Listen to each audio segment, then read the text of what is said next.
everyone, it's Hailey, and today I'm going to be doing my January wrap-up. So I'm actually filming this on the 27th of January, so I obviously do still have a few days of reading left in January, but any books that I finish from now until the end of January, I will just include in my February wrap-up. I did the same thing with December.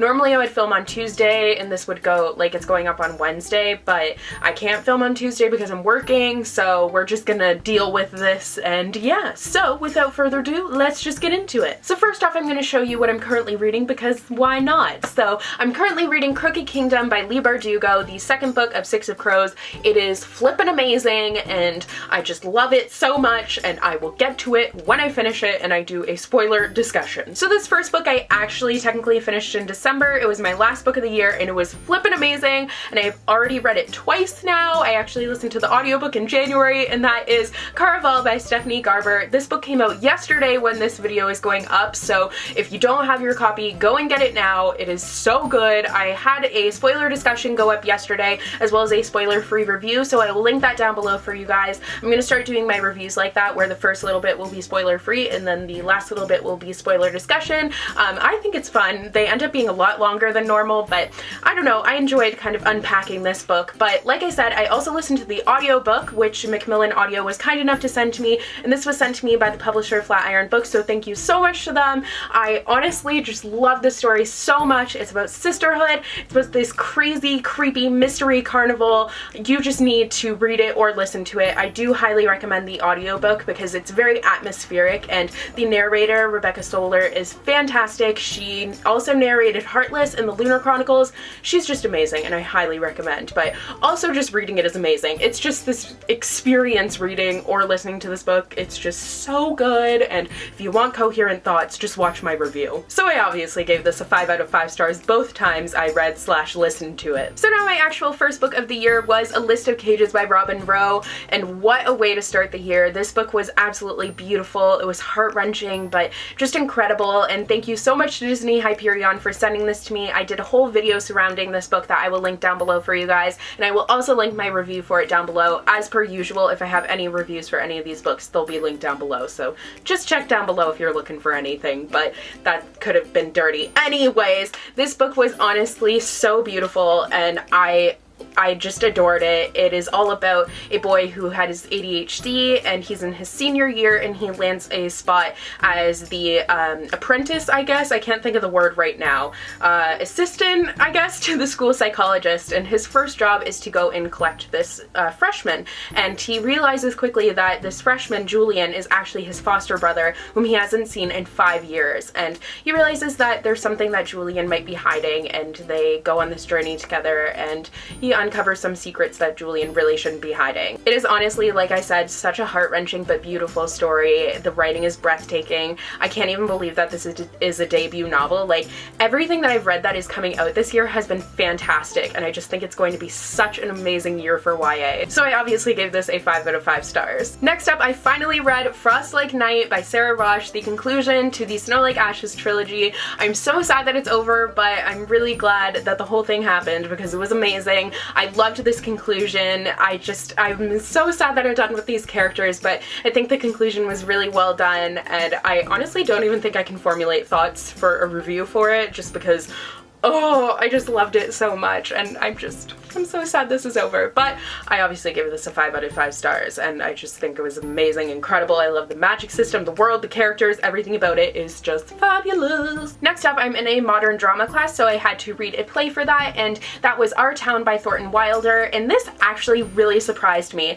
I admittedly am not generally into drama. I really like Shakespeare, but I haven't really given many other plays a chance, and I ended up reading this one and I loved it. I thought it was so profound, and like it really made me think, and it was kind of depressing, but at the same time it was so interesting to study, so I ended up giving it a 4.5 or a 5 out of 5 stars, I think. I did really enjoy it though. It was a pleasant surprise. My next read was The Valiant by Leslie Livingston. This is actually coming out on February 14th, and it was a really, really good book. It's by a Canadian author, which I was so excited about, and it's all about a female gladiator because it's based on recent archaeological digs have uncovered evidence that there may have been female gladiators. So this whole story is surrounding that, and you could tell it was just such a well-researched historical fiction. It was all about sisterhood and friendship rather than romance, which I really liked, and it had some really strong, powerful female characters, which was awesome, and it was just such a great read, and I think you guys are really going to enjoy this one. So I give this one a 4.5 out of 5 stars. Then after that, once again, finally, I picked up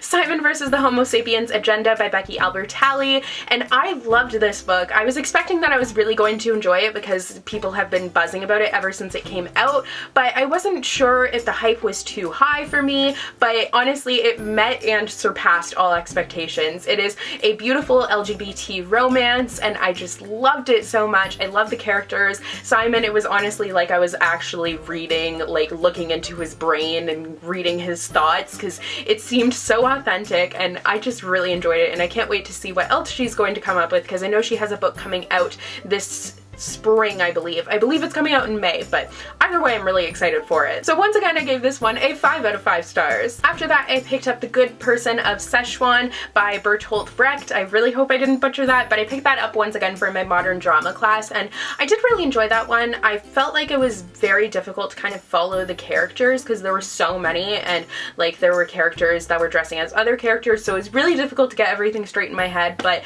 I did appreciate the message that I was trying to send across. I thought it was a very interesting ending especially. So I gave this one a 3 out of 5 stars. Then after that, I picked up This Shattered World by Amy Kaufman and Megan Spooner. This is the second book in the Starbound trilogy, and I loved it. It's basically Romeo and Juliet in space, which somehow I didn't know that it was. I know that I read These Broken Stars and I loved that one, and I was excited for this one, but then I was reading it and there's like Verona, they're calling each other like Romeo, like there were so many signs that it was like the star-crossed lover story and so many allusions to Romeo and Juliet that it just had my inner Shakespeare nerd just like, yes! So I really enjoyed this one. Loved the characters, loved seeing some old characters that we got familiar with in the first book. I like the fact that this one follows different characters, so you kind of get a full arc of the world. So I did really enjoy it. I didn't enjoy it quite as much as the first one, but that being said, still enjoyed it and gave it a 4.5 out of 5 stars, I believe. After that, I read Caraval again, which I've already talked about, and then after that, I read Heartless by Marissa Meyer. Once again, I've already read this book. You're not just having deja vu.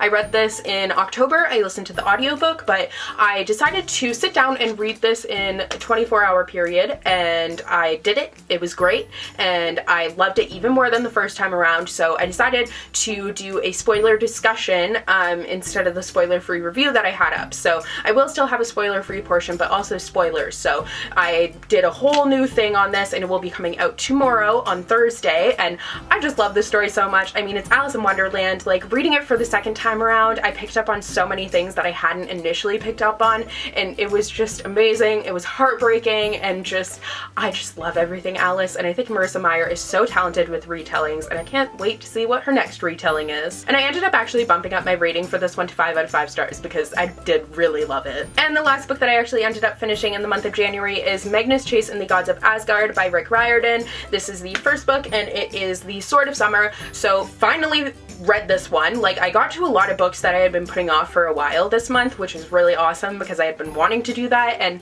I loved this. I think Rick Riordan, I always say it differently because I don't know which way is correct. Everyone says it differently, but anyways, I just think he is so talented at writing witty, sarcastic narrators. I liked the fact that this one followed a 16-year-old, so it was a little bit older, kind of like Heroes of Olympus, and we also got Annabeth in here. I loved how it was centering around Norse mythology, which is something that I'm not super familiar with, so I was learning a lot while reading this, and it was just fabulous. Like, he writes the best, most entertaining, but educational stories. So I gave this a 5 out of 5 stars. So those are all of the books that I read in January. I'm sure I will be able to finish Crooked Kingdom by the end of the weekend, at least I'm hoping, but I don't know what else is gonna happen. But yeah, I hope you guys enjoyed this video. Let me know what you guys read in January, or if you have read any of these books, let me know your thoughts on them. And yeah, I will see you guys in the next video. Bye!